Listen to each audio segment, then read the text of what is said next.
नमोस्तु नमोस्तु नमोस्तु। नमो अरिहंताणं, नमो सिद्धाणं, नमो आयर्याणं, नमो वज्रायाणं, नमो लोये सव्साहुणम्। वन्दितु सव्सिद्धे ध्रुवमचलमणोवमं गतिं पत्ते वोच्छामि समय पाहुड सुध केवली भणिदं। नमः समय साराय स्वानुभूत्या चकासते चित्स्वभावाय भावाय सर्वभावान्तरचिदे। जिन स्वानुभूति से खिरी मम स्वानुभूति मधिगिरी। श्री विमल धारा जैन श्रुत आनंद अमृत से भरी। समता प्रवाह बहावती रागादि विकल्प तोड़ी के। माँ सरस्वती प्रतिभाव वंदन दृष्टि निज में जोड़ी के। दृष्टि निज में जोड़ी के। ग्रंथराज समय सार जी यहाँ विराजमान है।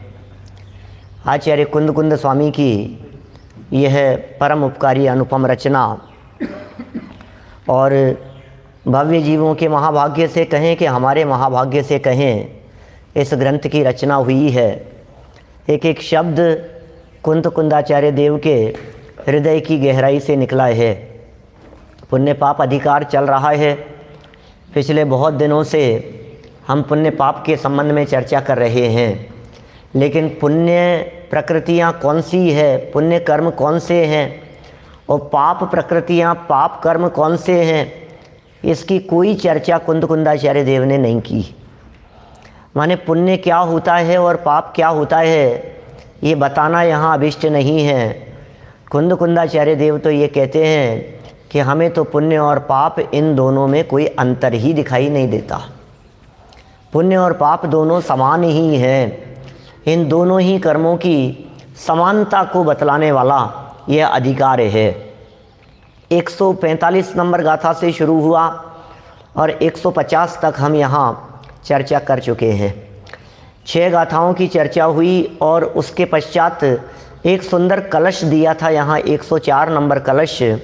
उसमें ये कहा कि आप कहते हो शुभ भी बंध का कारण है, अशुभ तो बंध का कारण था ही, तो अशुभ भाव छोड़ देने योग्य हैं और शुभ भाव भी नहीं करने योग्य हैं, तो मुनिराज आशरण हो जाएंगे, करेंगे क्या। ये बहुत प्रैक्टिकल प्रॉब्लम थी कि भाई आप कह रहे हो कि ये पूजन पाठ भी मत करो और पाप करने के लिए तो पहले ही मना कर दिया, तो हम करें क्या, ये बतलाओ। कितनी बड़ी समस्या है हमारे सामने।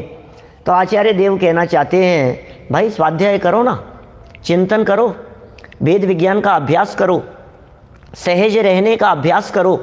ये करने योग्य कार्य है। तुम्हें जो जगत की उठापटक में करना धरना दिखाई देता है, वो तो सब पुद्गल पर चाहिए। बनारसी दास जी ने बड़ी सुंदर लाइन कह दी थी एक, उन्होंने कहा था, और भाग दौड़ सब पुद्गल पर चाहिए हैं, और दौड़ धूप सब पुद्गल पर चाहिए।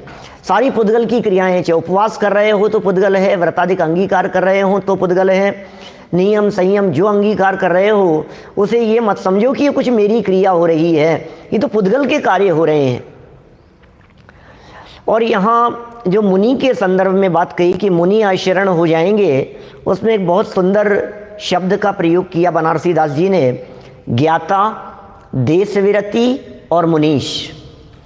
इसका मतलब अकेले मुनिराज का अर्थ मुनिराज नहीं है, मुनिराज का अर्थ देशविरति भी है और मुनिराज का अर्थ चौथे गुणस्थानवर्ती श्रावक भी है।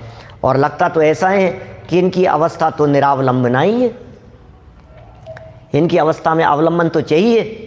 बस अंतिम वाक्य ध्यान देने योग्य है कि भैया ये वीतराग भाव आत्मा के आश्रय से होते हैं, जिसमें शुभ भी नहीं हो और अशुभ भी नहीं हो, अतः अपना आत्मा ही परम शरण है। दोषी जी साहब, अपना आत्मा ही शरण है, इसके अलावा दूसरा कोई शरण ही नहीं है। आप किसी की शरण में चले जाओ, आपको कहीं सुख शांति मिलने वाली नहीं है। हम सोचते हैं जो खोजता पर की शरण वह आत्मा बहिरात्मा। जो पर की शरण खोज रहा है, जिसे लग रहा है कि यहाँ मेरे को शांति मिल जाएगी, इसके सहारे से, इसकी शरण में जाने से तो मुझे शांति मिलेगी, लेकिन नहीं मिलती है। फिर और आगे, फिर और आगे। मैंने वही जैसे आज वो बतला रहा था ना, कौन कह रहा था, कल कह रहा था शायद आर्जव, आपने कही होगी बात कि फर्स्ट क्लास वाले को सेकंड में सुख दिखाई दे रहा है, सेकंड वाले को थर्ड में लग रहा है, और बड़े हो जाएं, और सीनियर हो गए, अब तो और बड़े हो गए, और फिर आगे जब पहुंचते हैं कॉलेज में चले गए, अब बिजनेस करेंगे, अब तो मौज मस्ती, और फिर याद आते हैं वही बचपन के दिन। माने कहीं शांति नहीं दिखती है, कहीं सुख नहीं दिखता है। हम जहाँ खड़े होते हैं वहाँ से दूर दिखाई देता है हमें सुख, और उस सबके पीछे कारण एकमात्र यही है कि हम पर में सुख तलाश रहे हैं। यदि पर में सुख देखना बंद कर दिया जाए और अपने में देखा जाए तो आत्मा ही है शरण। बस आत्मा के अतिरिक्त अन्य कोई शरण नहीं है, कोई सहारा नहीं है। सुख शांति प्राप्त करने का रास्ता बाहर की तरफ से नहीं जाता है, वो अंदर की तरफ देखने से ही सुख शांति का मार्ग मिलेगा। इसलिए बहुत सुंदर इस कलश का अनुवाद लिखते समय बहुत ही सुंदर लाइन ये दे दी, अपना आत्मा ही, पर का आत्मा नहीं, अरे परमात्मा भी नहीं, पंच परमेष्ठी भी नहीं, अरिहंत सिद्ध आचार्य उपाध्याय साधु भी नहीं, देवगुरु धर्म भी नहीं, वे भी शरण नहीं है। परम शरण कौन है? यहाँ परम और जोड़ दिया, अपना आत्मा ही परम शरण है। इसका मतलब शरण तो चार कहे हैं शास्त्रों में और परम शरण एक ही है। अरिहंत सिद्ध साहू और केवली प्रणीत धर्म, ये सब शरण तो हो सकते हैं लेकिन परम शरण नहीं हो सकते। किसकी शरण में जाएं? बोले अपने आत्मा की शरण में चले जाओ। माने कोई समझ लीजिए भक्त ये कहे चौथे गुणस्थान वर्ती, अरे मुनिराजों की शरण में जाओ, मुनिराज ये कहेंगे अरे नहीं अरहंतों की शरण में जाओ, अरहंत कहेंगे नहीं सिद्ध भगवान, और सिद्ध भगवान से पूछो तो कहेंगे सिद्ध स्वरूप। किसकी शरण में जाना है? सिद्ध स्वरूप भगवान आत्मा, वो देह देवालय में विराजमान है, वही एकमात्र शरण है। अब अगली गाथा में यह सिद्ध करते हैं कि ज्ञान ही मोक्ष का हेतु है। मोक्ष कैसे मिलेगा? 151 नंबर गाथा है, ज्ञान ही मुक्ति का हेतु है, ज्ञान ही मोक्ष का कारण है। ज्ञानमेव मोक्षस्य कारणम, ज्ञानमेव, ज्ञान मात्र ही अथ ज्ञानम मोक्ष हेतुम साधयति। यहाँ ज्ञान को ही मोक्ष का हेतु, मोक्ष का साधन प्ररूपित करते हैं। देखिए मूल गाथा पढ़ते हैं, 151 246 नंबर पेज पर है ऊपर। परमठो खलु समो शुद्धो जो केवली मुनिणाणी, तम हितदा सहावे मुनिणो पावंतिने वाणम। पद्यानुवाद। परमार्थ है ज्ञानमय है, समय शुद्ध मुनि केवली, इसमें रहे थिर अचल जो निर्वाण पावे वे मुनि। पद्यानुवाद उसमें अलग होगा शायद, इसमें अलग है ना पद्यानुवाद। ये नेमिचंद जी पाटनी जी वाला पद्यानुवाद है अन्य पुस्तकों में, और मैंने जो पद्यानुवाद पढ़ा है ये दादा वाला किया हुआ पद्यानुवाद है। भाव वही है, शब्द वही मिलेंगे आपको। परमार्थ हैं, पहला शब्द परमार्थ हैं, दूसरा कहाँ है? ज्ञानमय। परमार्थ हैं, ज्ञानमय हैं, समय है, शुद्ध है, मुनि है और केवली हैं। इसमें रहें थिर, इसमें स्थिर हो जाओ, इसमें लीन हो जाओ। जो इसमें लीन होंगे वे मुनि निर्वाण को प्राप्त करते हैं। आप देखिए ऊपर जो मुनि शब्द का प्रयोग किया है पहली लाइन में, पहली लाइन में मुनि है ना अभिषेक जी, और केवली भी है। तो बोले मुनि और केवली शब्द का प्रयोग भी मुनि और केवली के अर्थ में नहीं है, बड़ी गजब की गाथा है ये। माने इस गाथा में मुनि शब्द का प्रयोग मुनि के अर्थ में नहीं है, ये मुनि शब्द का प्रयोग आत्मा के अर्थ में है। केवली शब्द का प्रयोग पर्याय में जिन्हें केवल ज्ञान प्रकट हो गया हो उनके अर्थ में नहीं है। यहाँ केवली शब्द का प्रयोग जो केवल ज्ञान स्वरूप ऐसा आत्म तत्व है उसके लिए केवली शब्द का प्रयोग कर रहे हैं। कैसे प्रयोग करते हैं आचार्य देव? टीका में इन शब्दों की सार्थकता बतलाई। परमार्थ हैं। कौन परमार्थ है? बोले अपना आत्मा परमार्थ है। बोले समय है, शुद्ध है, मुनि है, केवली है। आत्मा को कैसे केवली कह सकते हैं? केवली तो महावीर भगवान का आत्मा है, केवली तो अनंत सिद्ध भगवान का आत्मा है। केवली तो वे हैं ना जिन्हें केवल ज्ञान की प्राप्ति हो गई है। बोले नहीं नहीं, आप गलत फहमी में हो। यहाँ केवली शब्द का प्रयोग, मुनि शब्द का प्रयोग, शुद्ध समय ज्ञान में और परमार्थ शब्द का प्रयोग एकमात्र अपने भगवान आत्मा के लिए किया गया है। अभी देखिए नीचे वाली लाइन में भी मुनि शब्द का प्रयोग है, ऊपर वाली लाइन में भी मुनि था और नीचे भी मुनि था। तो ऊपर वाला जो मुनि था वो आत्मा के लिए और नीचे जो मुनि शब्द का प्रयोग किया है ये साधकों के लिए। जो मुनि, जो साधक ऐसे आत्म तत्व में, माने सब आत्मा के पर्यायवाची कहे ऊपर, ऐसे आत्म तत्व में जो साधक स्थिर हो जाते हैं, अचल रहते हैं, वे अल्प काल में निर्वाण को प्राप्त करते हैं। निर्वाण प्राप्ति की विधि कह दी है यहाँ। पिछले कलश में जो बात कही थी, जो अभी अपन ने पढ़ा, पिछले कलश में क्या बात कही थी? अशरण हो जाएंगे, कोई शरण नहीं रहेगा। यदि अशुभ भी नहीं करेंगे और शुभ भी नहीं करेंगे तो अशरण हो जाएंगे। और जवाब देते हुए कहा कि अशरण नहीं होंगे। क्यों नहीं होंगे? क्योंकि आत्मा ही शरण है भाई। पर की शरण का निषेध किया है लेकिन अपने आत्मा की शरण का निषेध नहीं किया है। जब पीछे कलश में ये बात कही कि निष्क्रिय हो जाएंगे साहब, निष्क्रिय में ही रमे रहो, निष्क्रिय में ही जम जाओ, जब ये बात कही तो लेकिन निष्क्रिय है क्या अपना धर्म? निष्क्रिय होना है कि सक्रिय होना है? क्या करना है? सक्रिय रहें कि निष्क्रिय रहें? ये आत्म तत्व और इस आत्मा का अवलंबन लेने वाला जो परिणाम जिसे हम निष्क्रिय कह रहे हैं, जिसे हम कह रहे हैं कुछ नहीं करने का नाम धर्म है, तो कुछ नहीं करने का नाम धर्म है। हमारा जैन धर्म नहीं करने की बात करता है। निष्कर्म में प्रवृत्ति, ऐसे शब्द थे, कल ध्यान होंगे सुधीर भाई।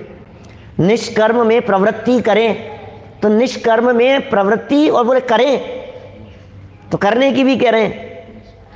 तो एक तरफ कह रहे हैं कि मत करो और दूसरे कह रहे हैं नहीं करना करो।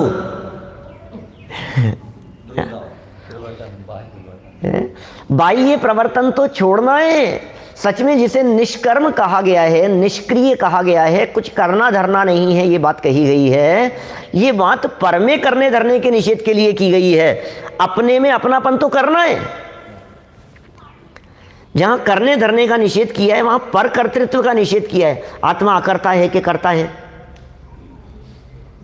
क्यों बेटा, आत्मा अकर्ता है या करता है? अकर्ता है आत्मा, तो अकर्ता है कि नहीं, करता भी है। क्या करता भी है और भोगता भी है। हमने तो यही सुना है आत्मा को अकर्ता जानो, अकर्ता देखो। नहीं, कर्ता भी कहा गया। द्रव्य संग्रह की दूसरी गाथा में क्या कहा? अमूर्तिक कर्ता, जीवो उवोग मओ अमूर्ति कत्ता, सदेह परिमाणो भूता संसार अर्थो सिद्धो सो विस्तोड़ गई। तो कर्ता कहाँ है आत्मा को? हम तो अकर्ता समझ रहे थे। हम तो समझ रहे थे जैन दर्शन अकर्तावादी दर्शन है। हमारा दर्शन तो अकर्तावादी दर्शन है। कुछ मत करो, कुछ मत करो, कुछ मत करो, तो कुछ नहीं करें कि नहीं, पर में कुछ नहीं करो। मात्र जानना जो अपना काम है वो काम तो करेगा ही ना, उस कार्य से रहित कैसे हो जाएगा? मात्र जानना मेरा काम, मेरा कार्य तो मात्र जानना ही है। मैं जानने मात्र का काम करता हूँ। जानना भी नहीं करेगा। जानने में करना क्या होता है? जानना ही करना है। जानने का करना क्या है? माने जानन पने में करना क्या होता है? बोले जानने को ही ज्ञान का करना कहते हैं। ज्ञान कैसे करेगा भाई साहब? ज्ञान को कहो कि तुम कुछ करो तो क्या करेगा ज्ञान? बोले जानेगा, तो जानने को ही उसका करना कहते हैं। देखिए इन सब शब्दों के अर्थ यहाँ बतलाते हैं। देखिए पेज नंबर 247 पर, जो निश्चय से माने परमार्थ हैं, परम पदार्थ हैं, गाथा का अनुवाद है, जो निश्चय से परमार्थ माने परम पदार्थ हैं, समय हैं, शुद्ध हैं, केवली हैं, मुनि हैं, ज्ञानी हैं, उस स्वभाव में स्थित मुनिजन निर्वाण को प्राप्त करते हैं। निर्वाण प्राप्त करने की विधि क्या है, निर्वाण प्राप्त करने का मार्ग क्या है, कैसे निर्वाण की प्राप्ति करेंगे? मतलब निर्वाण प्राप्त करने का मार्ग यही है, उस स्वभाव में स्थित हो जाओ, उपयोग उस स्वभाव से बाहर नहीं निकले। ज्ञान मात्र स्वभाव में जब उपयोग लीन होता है तो फिर मुनिजन निर्वाण की प्राप्ति करते हैं। अभी परमार्थ वगैरह इन सब शब्दों को समझा रहे हैं। इस गाथा का भाव आत्मख्याति में इस प्रकार स्पष्ट किया गया है, ज्ञान मोक्ष का कारण है। परमार्थ बतला रहे हैं, परमार्थ, परमार्थ माने परम पदार्थ। आज मैंने परम पदार्थ पायो, वो कौन सा परम पदार्थ है? वो परम पदार्थ माने परम शुद्ध निश्चय नहीं का विषय। परम पदार्थ माने पर्याय मात्र से परे तत्व। परम पदार्थ माने वो परम भावग्राही द्रव्यार्थिक नहीं का विषय, जिसमें गुण भेद नहीं है, जिसमें पर्याय नहीं है, जो सर्व प्रकार की विकारी और निर्मल पर्याय सब प्रकार की पर्यायों से परे है, उसका नाम परमार्थ है। परमार्थ माने वो त्रिकाली ध्रुव चैतन्य तत्व जिसमें एक भी पर्याय नहीं है, गुण भेद भी नहीं है। मुझे छठी सातवीं गाथा का जो विषय था वही परमार्थ है, यहाँ उसी में लीन होने की बात कह रहे हैं। छठी गाथा में जिसे पर्याय मात्र से पार का, सातवीं गाथा में जिसे गुण भेद से परे कहा गया, उसे ही यहाँ परमार्थ कह करके पुकार रहे हैं। कौन सा है वो परम पदार्थ? ऐसा परम पदार्थ, ऐसा चैतन्य तत्व, ऐसा ध्रुव तत्व कौन है वो? बोले वो परमार्थ कोई और नहीं है, वो परम पदार्थ कोई और नहीं है, वो दिव्य परम पदार्थ मैं स्वयं हूँ, चैतन्य तत्व। कौन है ऐसा? कौन से परम पदार्थ की चर्चा चल रही है? उसमें योग सार में एक गाथा दी इस तरह की, जिसमें कहा, शायद 58 नंबर की गाथा है योग सार की, योगेंद्र देव वाले योग सार की। उसमें वे कहते हैं कि ये आत्मा जो है रत्न, दीपक, दूध, घी, दधी और पत्थर और दहन और स्वर्ण रूपा स्फटिक मणि सम जानिए निज आत्मन। इतने एग्जाम्पल दिए उसमें आत्मा के लिए, सिर्फ एग्जाम्पल दिए हैं। रतन, दीपक, सूर्य, घी, दधि, दूध, पत्थर अर दहन, स्वर्ण रूपा स्फटिक मणि सम जानिए निज आत्मन। पूरी गाथा के अंदर सिर्फ एग्जाम्पल दिए हैं और सब उत्कृष्ट पदार्थों की बात कही है। दुनिया में जो जो पदार्थ तुम्हें उत्कृष्ट दिखाई देते हैं, उन पदार्थों से आत्मा की तुलना करके देखो, क्या इस आत्मा को मिलान करके देखो कि आत्मा कैसा है। 57 नंबर गाथा है। कितने नंबर है? 57, 57 नंबर गाथा है। बोलो कैसे शब्द दिए? आत्मा कैसा है? बोले रत्न के समान है, दीपक के समान है, सूर्य के समान है। ये सब परम पदार्थ दिखाई देते हैं, रत्नमय है आत्मा, स्फटिक मणि जैसा है। बोले अरे ये सब, इन सब की विशेषताएं तो एक एक है, लेकिन ये सारी विशेषताएं जिसमें पाई जाती है वो देह देवालय में विराजमान भगवान आत्मा है। ऐसा परम पदार्थ है वो। ये परम पदार्थ वो परम पदार्थ है जो अरहंत सिद्ध वाला परम पदार्थ नहीं। इस दुनिया में परम कौन है? बोले सिद्ध भगवान। सिद्ध से भी परम कोई है क्या? कि हाँ वो है जिसके अवलंबन से सिद्ध बने हैं, वो परम पदार्थ है। माने वो त्रिकाली ध्रुव आत्म तत्व जिसका अवलंबन करने वाली पर्याय, पर्याय में सिद्ध बन जाती है। माने मंगलमय मंगलकरण, वीतराग विज्ञान और नमो ताही जाते भये अरिहंत आदि महान। किसको नमस्कार किया? नमो ताही किसको? अरहंत आदि को नहीं। जाते भये जिससे हो गए हैं अरहंत आदि महान। किससे अरहंत आदि महान हो गए हैं? उसे नमस्कार किया है टोडरमल जी साहब ने। मंगलाचरण मोक्ष मार्ग प्रकाशक ग्रंथ का ये क्या बात कह रहे हैं पंडित जी साहब? किस लेवल पर जाकर के बात करते हैं, कहाँ बैठ कर के बात करते हैं। वो बोले पंच परमेष्ठियों को तो सब वंदन करते हैं, हम तो पंच परमेष्ठियों की अम्मा को नमस्कार करेंगे। पंच परमेष्ठियों के जन्मदाता, पंच परमेष्ठियों का जन्म जहाँ से हुआ है, ये परमेष्ठी कैसे बन गए। हम पंच परमेष्ठियों की शरण खोज रहे हैं, और उन पंच परमेष्ठियों ने किसकी शरण ली जिससे वे परमेष्ठी बन गए। बोले परमार्थ की शरण ली है, किसी एक परम पदार्थ की शरण ली है। ऐसा क्या मिल गया उनको, ऐसा कौन सा तत्व मिल गया उन मुनिराजों को, ऐसा क्या मिल गया जिसके प्राप्त हो जाने पर उन्हें उपसर्ग दिखाई नहीं देते, जिन्हें कष्ट लगते नहीं है कि कोई तो है भाई साहब, इसके पीछे कोई तो है। ऐसा बोलते हैं ना, ये इतना दादागिरी से घूमता है, इसके पीछे किसी का तो हाथ है, उस मिनिस्टर का हाथ है इसके पीछे, उसका हाथ है, इसका हाथ है, किसका हाथ है। अजय इन मुनिराजों के पीछे किसका हाथ है, संकट ही नहीं दिख रहे हैं इनको। उपसर्ग आ रहे हैं फिर भी ये कह रहे हैं कोई फर्क नहीं पड़ता हमारे को, आने दो। उपसर्गों की परवाह नहीं है, सर पे सिगड़ी जल रही है, कोई परवाह नहीं है, गले में 3 दिन तक मरा हुआ सर्प पड़ा हुआ है, हमें परवाह नहीं है। क्यों नहीं है उन्हें परवाह, क्योंकि उन्होंने किसी और की शरण ले रखी है।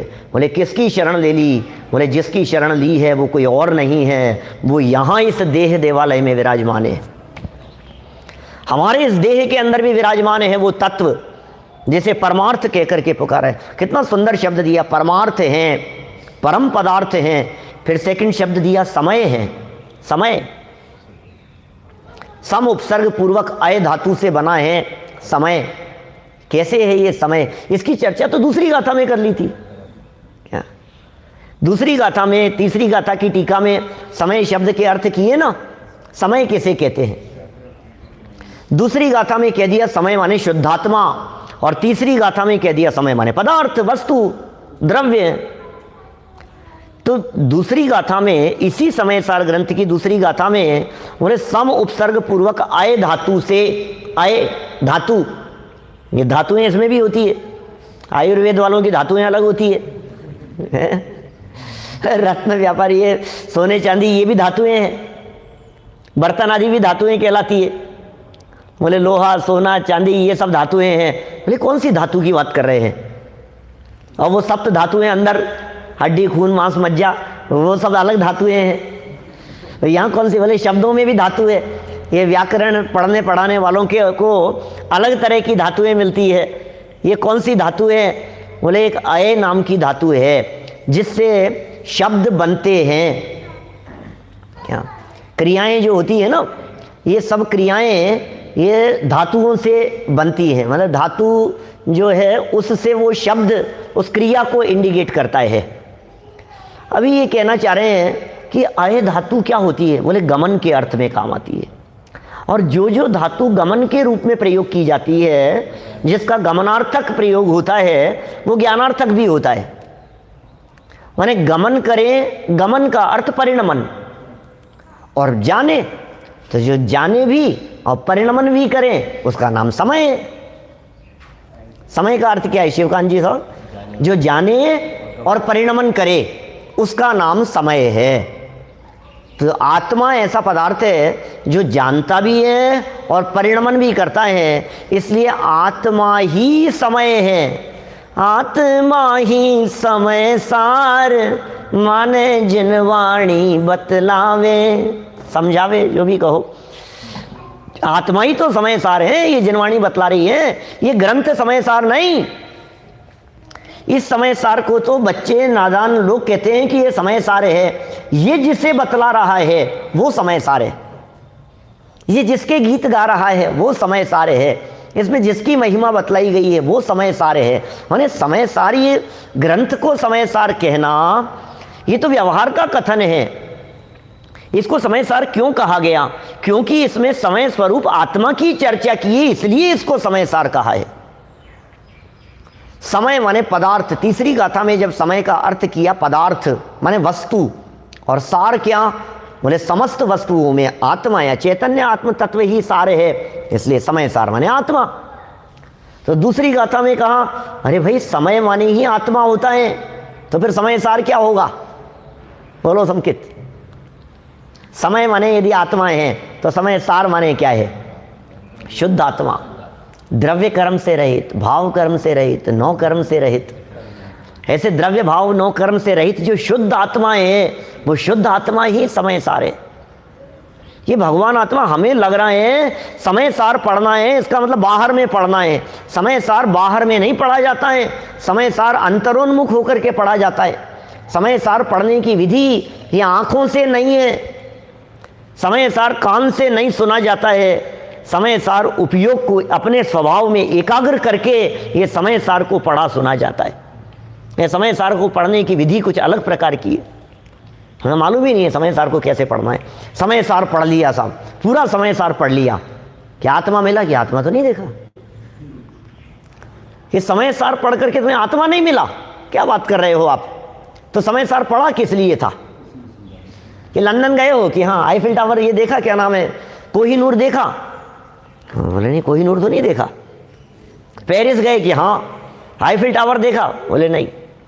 क्या आगरा गए हो कि हाँ ताजमहल देखा? क्या कि नहीं, ताजमहल तो नहीं देखा हमने। तो तुम गए क्या करने के लिए? तुमने देखा क्या फिर वहां जाकर के? आगरा जाके जिसने ताजमहल नहीं देखा उसे कहेंगे आगरा देखा, और जिसने आगरा जाकर के सिर्फ ताजमहल देखा हो बोले हाँ आगरा गए हैं, आगरा देखा है हमने।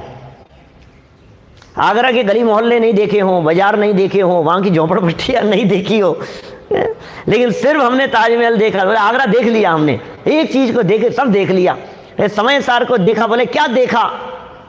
गाथाएं देखी हमने। अरे बोले नहीं, आत्मा दिखा के नहीं दिखा। बोले आत्मा नहीं दिखा माने समय सार तुम्हें देखना नहीं आया, समय सार तुम्हें पढ़ना नहीं आया। ये समय दिखा रहे हैं, यहाँ ये समय की बात कर रहे हैं, समय दिखा रहे हैं। समय समय का ध्यान रखना, लेट नहीं हो जाए, आज फ्लाइट छूट जाएगी। यहाँ समय की बात कर रहे हैं आचार्य देव। ये क्या कह रहे हैं? समय है और क्या है? ये आत्मा ही शुद्ध है। कौन सा शुद्ध आत्मा? सिद्ध आत्मा कि शुद्ध आत्मा? शुद्ध आत्मा। कौन सा आत्मा शुद्ध है? शुद्धोपयोगी मुनिराज कि नहीं, सभी आत्माएं शुद्ध है। दिया के आत्मा को भी शुद्ध आत्मा कह करके पुकार रहे हैं, असैनी पंचेंद्रीय जीवों तक के आत्मा को भी शुद्ध आत्मा कह करके पुकार रहे हैं, जिनमें पर्याय अपेक्षा से शुद्धता की संभावना मात्र भी नहीं है। पर्याय अपेक्षा से शुद्धता तो सैनी पंचेंद्रीय जीवों के ही संभव है।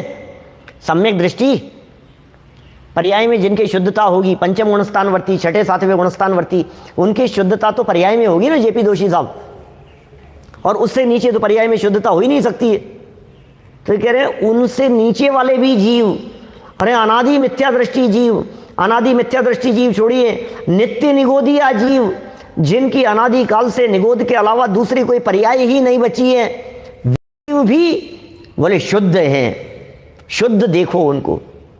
अरे गुरुदेव नहीं देखते थे ऐसे, जहाँ देखो वहाँ अरे तो भगवान आत्मा है, भूलेला भगवान छे, भूलेला भगवान छे। क्या भूले हुए भगवान है भैया? भूले हुए भगवान है कि हाँ सब भगवान दिखाई दे रहे हैं। ये कैसे दिख रहा है? सबको भगवान देखने वाली दृष्टि कैसे हो सकती है? कि कैसी दृष्टि होती होगी? चलते हुए फूलों में बोले अनंत जीव है, अरे परमात्मा है अनंत, इसमें पिछले अनंत भावों के अनंत माता पिता हैं इसमें। कौन है देखे? किसने देखे? अरे सिद्ध भगवान का अपमान करता है, तो सर्वज्ञ भगवान का अपमान करता है भाई। सर्वज्ञ भगवान देख रहे हैं, और सच में ऐसे जीव हैं सब। आप कितना भी अभिमान करते रहें कि हम इतने ज्ञानी हो गए, इतने पढ़ लिख गए, और तुमसे पहले मिथ्या दृष्टि जीव जो सामने घोर मिथ्या दृष्टि ग्रहित मिथ्यात्व दिखाई दे रहा है, वो हमसे पहले निर्वाण की प्राप्ति कर सकता है। आपको मालूम है ये महावीर भगवान ने जो तीर्थंकर कर्म प्रकृति का बंधन किया, ये पार्श्वनाथ भगवान से पहले किया था। क्या कह रहा हूं? पार्श्वनाथ स्वामी 23वें तीर्थंकर, महावीर स्वामी 24वें तीर्थंकर, और महावीर भगवान ने तीर्थंकर कर्म प्रकृति का बंधन पार्श्वनाथ स्वामी से पहले कर लिया। अरे कैसी बात कर रहे हो आप? तो पहले तीर्थंकर प्रकृति बांधी थी तो वो पहले बनना चाहिए था ना उनको। बोले नहीं, वो तीर्थंकर कर्म प्रकृति बांध करके 16वें स्वर्ग में चले गए। और ये 12वें स्वर्ग में गए। 12वें स्वर्ग की आयु कितनी है? 18 हो गई है। 18, 20, 22 युगल हो गए ना, 18, 20, 22 12वां है, 14, 16। हाँ ठीक है। तो ये तो थे कितने सागर की आयु वाले? 18 सागर की आयु वाले, और वो 22 सागर की आयु वाले। 4 सागर का गैप है। 4 सागर किसे कहते हैं? सागर तो सागर है। अभी सागर की चर्चा करने लग जाओ तो ऐसा लगे क्या बात कर रहे हो आप। सागर किसे कहते हैं? सागर माने तो भाई साहब अंत नहीं दिखे उसका नाम सागर है। तो कह रहे हैं भाई किसी को देख करके ये नहीं कह सकते हो कि ये व्यक्ति तो पापी है, ये व्यक्ति तो दीनहीन दरिद्री है, ये व्यक्ति तो घोर मिथ्या दृष्टि है। क्या पता वो घोर मिथ्या दृष्टि जीव कब परमात्मा बन जाए, और तुम परमात्मा परमात्मा अपने आप को कह रहे थे और तुम बैठे रहो यहीं पे। ये तो अपने पास में आयु का कैलकुलेशन था, इसलिए महावीर भगवान और पार्श्वनाथ भगवान को याद कर लिया अपन ने, नहीं तो अपने। हाँ श्रेणिक राजा देखो आप कैसे घोर पापी दिखाई दे रहे हैं। अरे ये तो अभी केवल ज्ञान प्राप्त करने वाले हैं, निर्वाण जाने वाले हैं। कितने से टाइम में? ओनली 84,000 ईयर्स, सिर्फ 84,000 वर्ष, सिर्फ 84,000 वर्ष की बात कर रहे हैं।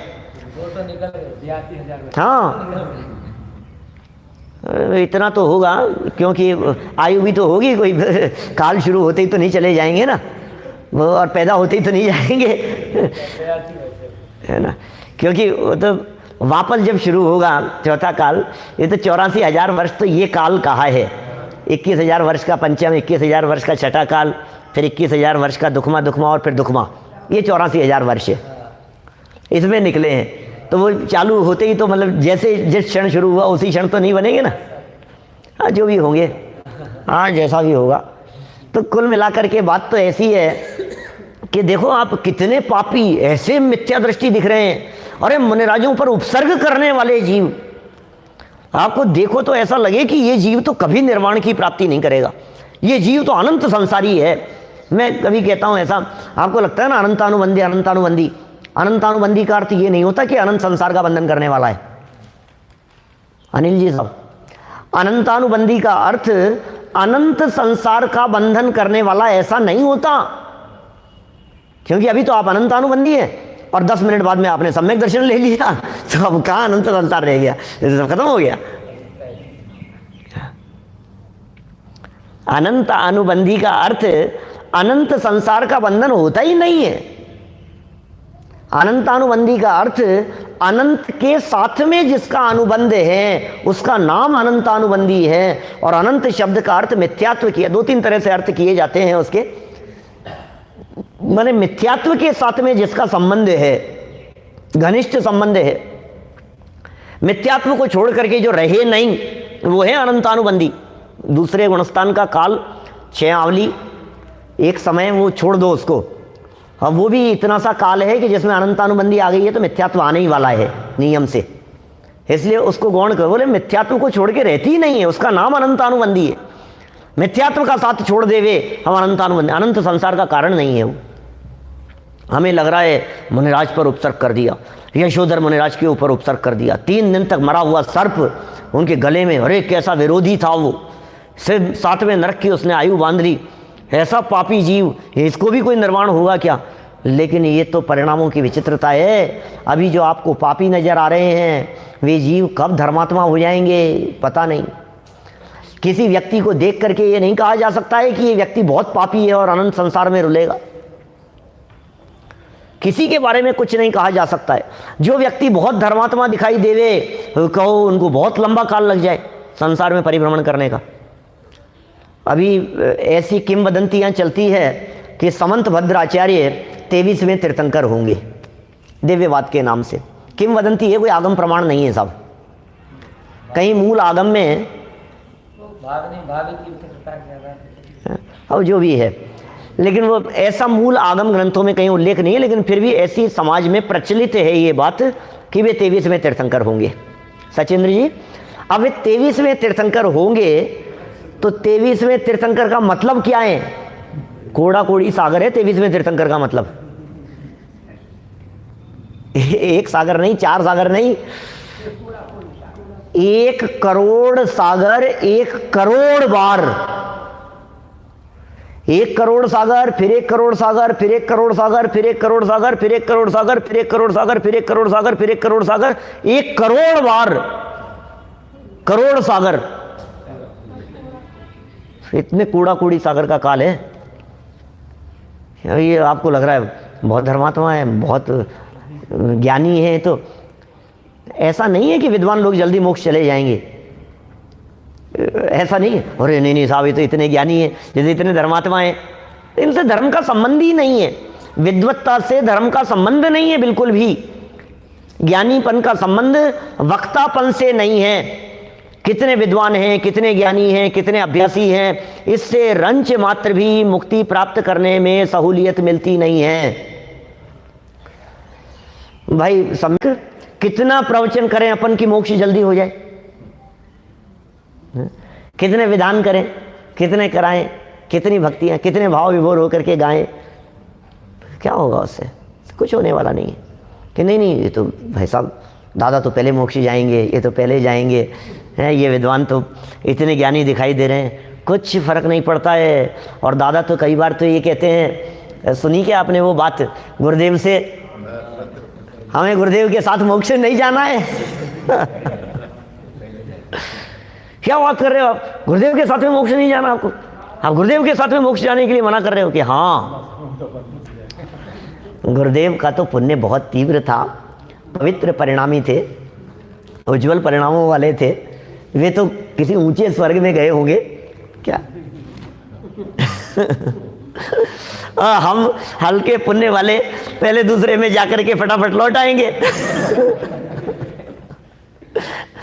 भाई मतलब 16वें स्वर्ग तक की लिमिट है ना। मान लो गुरुदेव 15वें 16वें स्वर्ग में चले गए तो 20-22 सागर की आयु हो गई ना। और हम पहले दूसरे स्वर्ग में 2 सागर तक की लिमिट लेकर के वहां गए, हम तो आकर के फटाफट निर्वाण चले जाएंगे। तो कोई किसी के बारे में नहीं कहा जा सकता है। यहां जिसे शुद्ध कहा जा रहा है, ये अशुद्ध जीवों को भी शुद्ध समझना, ये पापियों में भी पवित्रता देखना, ऐसी दृष्टि चाहिए। ये गाथा ये कह रही है कि दुनिया में कोई व्यक्ति पापी नहीं है, कोई व्यक्ति अपराधी नहीं है, कोई व्यक्ति दोषी नहीं है। आपको हर व्यक्ति में परमात्मा दिखना चाहिए, क्योंकि हर जीव शुद्ध है। हर आत्मा में देखो भगवान बस रहा है। सब में भगवान दिखाई दे रहा, चींटियों में भगवान दिखाई दे रहे हैं, मच्छरों में भी भगवान दिखाई दे रहे हैं। लोग ऐसा कहते हैं, बड़े आए अपने आप को भगवान कहने वाले, फिर इंसान तो बन जाओ। सदाचार तो होना चाहिए थोड़ा बहुत जीवन में। अरे भाई, इंसान तो हम मान के ही चल रहे थे, हमें क्या पता कि तुम अपने आप को इंसान भी नहीं मानते हो। शुद्ध हैं, केवली हैं। कितने सुंदर शब्द हैं, एक एक शब्द इतना सुंदर है कि खूब भाव विभोर होकर के उसका चिंतन करो गहराई से बैठ करके, कि ये जिस आत्मा को शुद्ध कहा जा रहा है, ये कोई मुनिराजों का आत्मा नहीं है, ये कोई केवलियों का आत्मा नहीं है, ये कोई परमात्मा का आत्मा नहीं है। यहाँ कोई पंच परमेष्ठियों की चर्चा नहीं है, यहाँ उसकी चर्चा है जिसके अवलंबन से पंच परमेष्ठि बना जाता है, जिसके ध्यान से पंच परमेष्ठि बना जाता है, जिसकी आराधना से पंच परमेष्ठि बना जाता है। ये उसकी चर्चा कर रहे हैं, वे शुद्ध हैं। ऐसे ही केवली, केवली का अर्थ आप दिल पर हाथ रख करके सोचिए। अभी यदि यहाँ गुरुदेव इसको नहीं खोलते, अमृत चंद्राचार्य देव इसको नहीं खोलते, और ये अनुशीलन वगैरह में ये सब बातें नहीं लिखी होती, और डायरेक्ट आपको गाथा बतलाई जाती, लोहाड़िया जी साहब, भाई साहब यदि सिर्फ ये गाथा अपने को बतलाई जाए तो हम केवली का क्या अर्थ करेंगे? केवली का माने तो केवली होता है, सर्वज्ञ भगवान ही हमारे को केवली दिखाई देते, इसके अलावा दूसरे कोई केवली दिखते नहीं है। मुनि शब्द का अर्थ हम क्या करेंगे? ज्ञानी का अर्थ क्या करेंगे? ज्ञानी माने सिद्ध भगवान, ज्ञानी माने चौथे गुण। अरे ज्ञानी मतलब चौथे गुण स्थान से सब ज्ञानी हैं। चौथे गुणस्थान से ऊपर वाले समस्त जीवों को ज्ञानी कह करके पुकारा जाता है। तो ये कह रहे हैं भैया यहाँ ज्ञानी का अर्थ भी ज्ञानी नहीं है, यहाँ ज्ञानी का अर्थ ज्ञान स्वभावी, उसे ज्ञानी कहा गया है। जो ज्ञान मात्र से युक्त हैं वो ज्ञानी हैं। पिछले कई प्रकरणों में मैंने ज्ञानी और अज्ञानी की चर्चा की, बहुत एंगल से, कौन व्यक्ति ज्ञानी है और कौन व्यक्ति अज्ञानी है। माने इतने एंगल से चर्चा हो सकती है ज्ञानी अज्ञानी के बारे में। सपने लिया ऐसी चर्चा हो सकती है, एक व्यक्ति जो बिना पढ़ा लिखा है वो कहता है कि हम तो अज्ञानी है भाई साहब, ये ज्ञानी है, ये पढ़े लिखे हैं। माने पढ़ा लिखा ज्ञानी और बिना पढ़ा लिखा वो अज्ञानी। और जो पढ़ा लिखा है वो पढ़े लिखे में भी वो जिस फील्ड में है उस फील्ड में ज्ञानी और दूसरे फील्ड में अज्ञानी। वो इंजीनियर है और उससे पूछो कि मेरे सर दर्द हो रहा है, कौन सी दवाई लेनी है, मुझे नहीं पता भैया। इतने बड़े इंजीनियर हो गए, इतना सही नहीं पता। अरे भैया अपन तो अज्ञानी हैं इस मामले में। वो इंजीनियर होकर के भी अज्ञानी हो गया, वो साइंटिस्ट होकर के भी अज्ञानी हो गया। माने दूसरे फील्ड की दृष्टि से देखो तो वो अज्ञानी हो जाता है व्यक्ति। और उसी फील्ड वालों की दृष्टि से बात करो तो भी दक्षिण भारत में चले जाओ तो कहता काला अक्षर भैंस बराबर। हमें तमिल समझ में नहीं आ रही, हमें कन्नड़ समझ में नहीं आ रही, हम तो अज्ञानी हैं। यहाँ अपने आप को कैसे अज्ञानी महसूस करते हैं उन लोगों के सामने। हम कुछ बोल रहे हैं, हम कुछ समझा ही नहीं पा रहे, अपने आप को बहुत बड़ा समझ रहे थे। ऐसे केवल ज्ञानी ही ज्ञानी और बाकी सब अज्ञानी, ऐसे उल्लेख है हमारे यहाँ। छद्मस्त तो अज्ञानी है, उसमें क्या है, नादान है। अल्प ज्ञानी को अज्ञानी कह करके पुकारा जाता है। हमारे यहाँ जनवाणी में कहते हैं कि नहीं नहीं, अरे क्या बात कर रहे हो, मुनिराजों को तो ज्ञानी कहो। फिर आगे बढ़ करके कहते हैं नहीं नहीं, भेद विज्ञानी ही ज्ञानी है, भेद विज्ञानी ज्ञानी। चौथे गुणस्थानवर्ती से ज्ञानी संज्ञा लागू होती है। और यहाँ ये क्या कह रहे हैं, जिसमें ज्ञान मात्र मौजूद है वो सब ज्ञानी है। जिसमें भी ज्ञान का अस्तित्व है, जिसमें ज्ञान का सद्भाव है वो सब ज्ञानी है। ये कैसे ज्ञानी, बोले ज्ञानी का मतलब आत्मा, ज्ञानी मतलब चैतन्य आत्म तत्व, उसके लिए ज्ञानी शब्द का प्रयोग किया जा रहा है। तो ज्ञानी मतलब ज्ञानी नहीं होता, ये ज्ञानी होने के लिए जिसका अवलंबन लिया जाए उसे भी ज्ञानी कहते हैं। फिर अज्ञानी कौन होगा, बोले पुद्गल आदि 5 द्रव्य अज्ञानी है, उनमें ज्ञान नहीं है।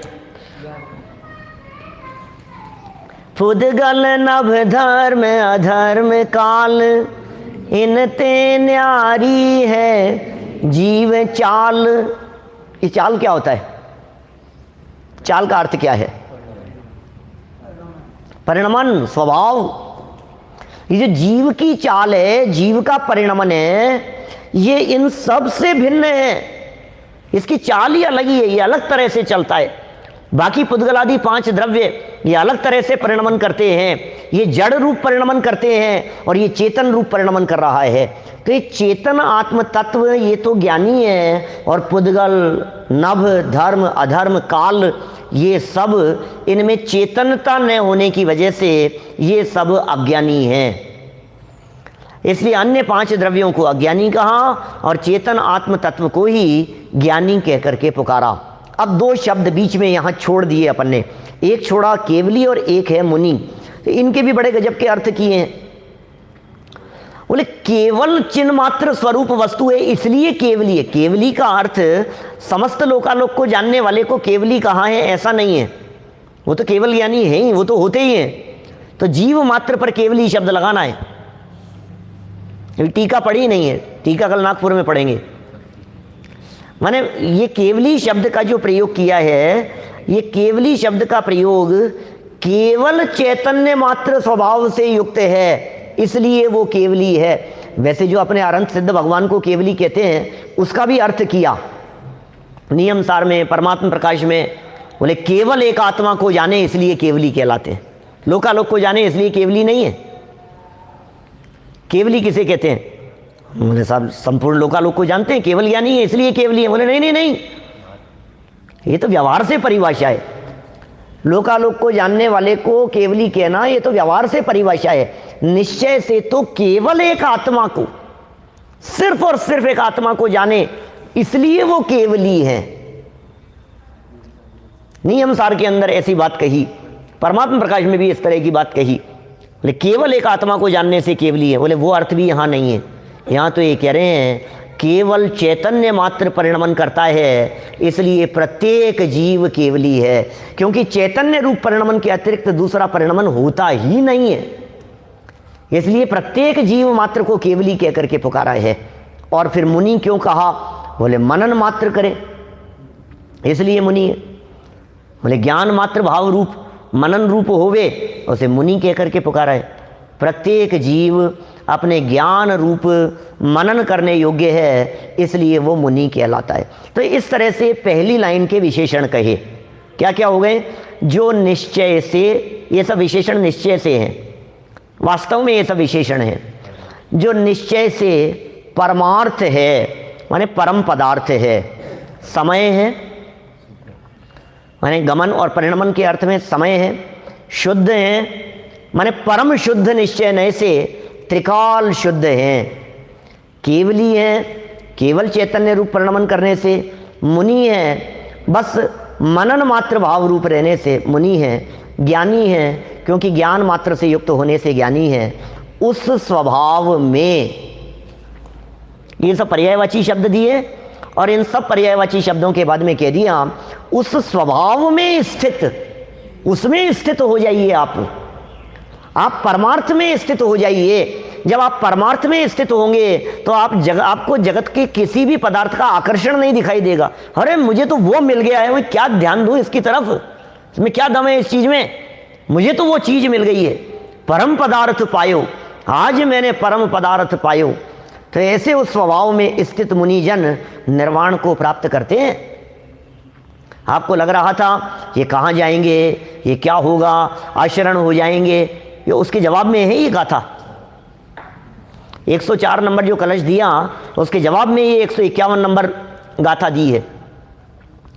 ये कह रहे हैं आशरण नहीं होंगे, शुद्ध आत्मा में लीन होंगे, शुद्ध आत्मा में लीन होकर के निर्वाण की प्राप्ति करेंगे, परम निर्वाण की प्राप्ति करेंगे। अरे वे मुनिजन सादी अनंत काल के लिए सिद्धालय में जाकर के विराजमान होंगे, फिर लौट कभी ना आएंगे। कल बच्चे गा रहे थे ना, क्या हम मुनि बन जाएंगे, आवाज हमें देना, हम कभी नहीं आएंगे, हैं हम दौड़े दौड़े आएंगे। पहले बार बार में कह रहे थे दौड़े दौड़े आएंगे, और फिर बाद में कहा कि हम मुनि बन जाएंगे, हम सिद्ध शिला पर जाएंगे, फिर आवाज हमें देना, हम कभी नहीं आएंगे, हम ऐसी जगह पर पहुंच जाएंगे, फिर हमें कभी लौट करके आना ही नहीं है। ऐसी अवस्था की प्राप्ति। भाई साहब सच में सुख कहते ही उसे हैं जहां से ये जीव बदलना नहीं चाहे, जहां से ये जीव हटना नहीं चाहे, जहां से ये जीव छूटना नहीं चाहे, उसे कहते हैं वास्तव में सुख। अभी हम सीधे बैठे हुए से टेढ़े हो गए, ऐसे होकर के ऐसे हो गए, आपने ये पोजीशन चेंज क्यों की? इसका मतलब पिछली पोजीशन में सुख नहीं था।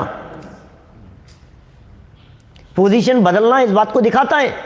आप कभी पैर आगे कर लेते हैं, कभी पीछे कर लेते हैं, बैठे बैठे परेशान हो जाते हैं तो खड़े हो जाते हैं, खड़े खड़े परेशान हो जाते हैं तो बैठ जाते हैं, बैठे खड़े परेशान हो जाते हैं तो लेट जाते हैं, सो जाते हैं, सोते सोते भी अब तो शांति मिल रही है ना, सोते रहो। अरे नहीं कब तक, अब तो उठ जाता है व्यक्ति, तो सोता हुआ उठ जाता है, उठता हुआ सो जाता है। मीठा पसंद है तो मीठा खाने लगता है, अब तो अच्छा लग रहा है ना कि नहीं अब तो बहुत, अब तो थोड़ा नमकीन चाहिए, नमकीन से मीठे पर आ जाता है। ये जहाँ जहाँ बदल रहा है। अरे चौथे गुणस्थानवर्ती भी, पंचम गुणस्थानवर्ती, छठे सातवें गुणस्थानवर्ती भी किसी एक जगह पर स्थिर नहीं है, उनका उपयोग बाहर चला जाता है। एक बार उसमें स्थिर हो जाएं, जिसमें स्थिर होने के बाद में दोबारा उपयोग को कहीं भटकाने की जरूरत नहीं पड़े, उसमें रहें स्थिर। उस स्वभाव में स्थित मुनिजन वे ही निर्वाण की प्राप्ति करते हैं। इसके अलावा निर्वाण का दूसरा कोई रास्ता ही नहीं है। आपको निर्वाण की प्राप्ति करने के लिए जंगल जाना पड़ेगा क्या? आपको निर्वाण की प्राप्ति करने के लिए कहाँ जाना पड़ेगा, कहाँ भटकना पड़ेगा आपको निर्वाण की प्राप्ति करने के लिए? बोले कहीं जाने की जरूरत नहीं, अरे उठने तक की जरूरत नहीं है, उसमें रहें स्थिर बस। उस स्वभाव में स्थित मुनिजन निर्वाण को प्राप्त करते हैं, परम निर्वाण की प्राप्ति करते हैं। हो गई गाथा। चलो एक बार गाथा बोल लेते हैं अपन, फिर कल टीका से बढ़ेंगे आगे। परमट्ठ दो खलु समो शुद्धो जो केवली मुनिणाणी तम मीठ दास सहावे मुनिणो पावंतिणे वाणम। देखना क्या कह रहे हैं, परमार्थ है ज्ञानमय है समय शुद्ध मुनि केवली इसमें रहे थिर अचल जो निर्वाण पावे वे मुनि। बस उसमें स्थिर हो जाएं और उसी में स्थिर रहने की हम भावना भाते हैं। हम सब की अल्पकाल में ऐसी अवस्था हो, इसी मंगल भावना से बात को यहीं विराम देता हूँ। शुद्ध स्वरूपी अविनाशी